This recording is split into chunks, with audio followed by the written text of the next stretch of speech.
મિત્રો મળી રહ્યો છું અરવિંદસિંહ ઠાકોરને, કે જેઓ સિદ્ધપુર ચોકડી આ રીતે પોતાનું ગુજરાન ચલાવી રહ્યા છે.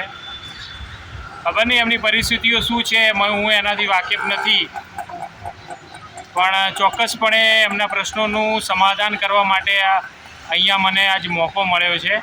એમની સાથે આ સાંજના સમયે હું આ સિદ્ધપુર ચોકડી ચા પી રહ્યો છું. અરવિંદભાઈ, ચા પીવો, ચા પીવો, ચા પીવો, ચા આલીએ પીવો, પીવો યાર. તમે આટલા ટેન્શનમાં આવો, મને કહો, જણાવો. પીવો, ચા પીવો, પીવો, પીવો ચા.